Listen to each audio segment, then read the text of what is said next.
AIDS, I remember when it first got in the news, heavily in the news here in this country, and it seemed to me that the disease itself became highly political. It was not treated as other sexually transmitted diseases such as syphilis, for example, in which people had to take blood tests before marriage so that the syphilis disease would not be spread. I would like to know how we can control the behavior of people in foreign countries when we can't control the behavior in our own country.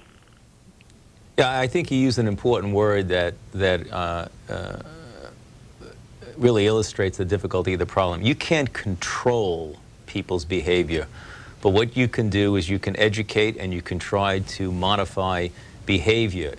Our experience tells us very clearly that the only way that you can do that effectively is to create an environment in which you don't force people who are the subjects or the targets of your education and behavioral modification. If you force them underground, if you make your education in an environment of oppressiveness, you're not going to get to the people that you need to get to. You've got to create a situation where people understand that they're not going to be stigmatized, that they're not going to lose their human rights when they find out that they're infected, that you're going to do something to help them. You see more and more people coming in, getting the education, and ultimately modifying their behavior.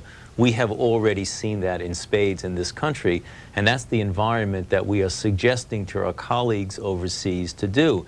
Because in some of the developing nations that you're referring to, it is an oppressive situation for rights. One of the examples, the late Jonathan Mann, who was an associate of mine for years, who tragically died in an air crash a few years ago, used to say that HIV/AIDS is as much a disease of human rights than it is a disease of a virus. And in countries in which human rights are not addressed in an appropriate way, people do not have the capability of avoiding infection. Some women, for example, in certain nations, have absolutely no empowerment to avoid being infected by their husband or sexual partner, because women don't seem to have the rights to say, no, I do not want to have sex. Yes, I want to wear a condom. I want to practice safe sex.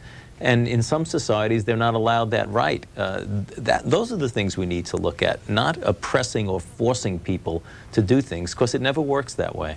There are a number of people, for one reason or other, who just do not want to comply and get vaccinated. We've got to get them vaccinated. And hopefully they will do it willingly.